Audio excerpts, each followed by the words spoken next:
Assalamualaikum warahmatullahi wabarakatuh. Puji syukur kita panjatkan kepada Allah Subhanahu wa taala karena telah memberikan kita kesehatan sampai saat ini.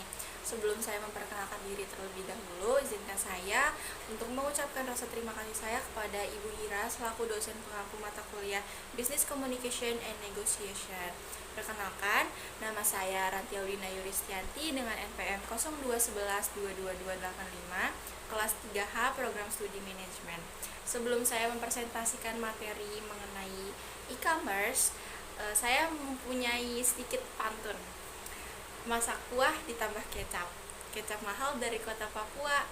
Sepatah kata akan saya ucap, semoga berguna untuk kita semua. Adapun rumusan masalah yang akan dibahas pada presentasi kali ini yaitu pengertian e-commerce, lalu ada tujuan dari adanya e-commerce, jenis-jenis e-commerce, masalah e-commerce, solusi terhadap masalah, manfaat adanya e-commerce, lalu kelebihan dan kekurangan e-commerce. Pengertian e-commerce adalah electronic commerce atau e-commerce adalah segala kegiatan jual beli atau transaksi yang dilakukan menggunakan sarana media elektronik atau internet. Adapun 4 komponen penting dalam e-commerce yaitu penjual, konsumen, jaringan atau internet, dan juga adanya teknologi. Jika salah satu dari keempatnya tidak ada, maka tidak bisa disebut sebagai e-commerce.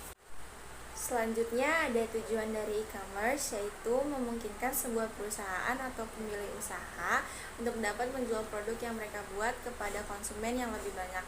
Jadi, e-commerce dapat mempermudah baik penjual dan pembeli untuk melakukan transaksi tanpa bertemu secara langsung. Jenis-jenis e-commerce ada 7.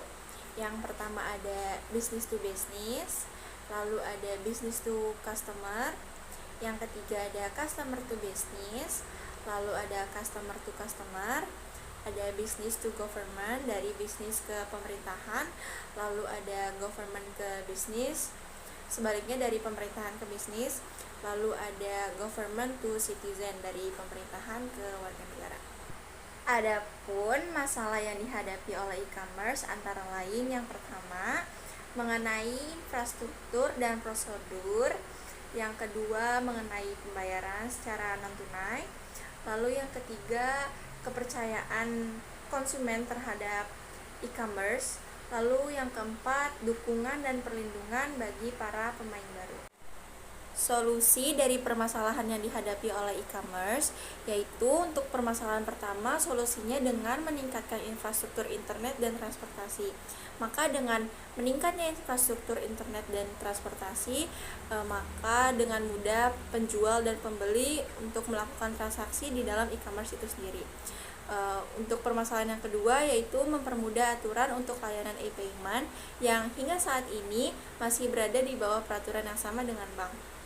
Untuk solusi permasalahan yang ketiga yaitu dengan menjalin kerjasama dengan media untuk menjelaskan pemahaman lebih baik tentang model bisnis e-commerce untuk menambah kepercayaan masyarakat terhadap e-commerce, bahwa jika adanya kerjasama dengan media maka terjalinlah kepercayaan masyarakat terhadap e-commerce.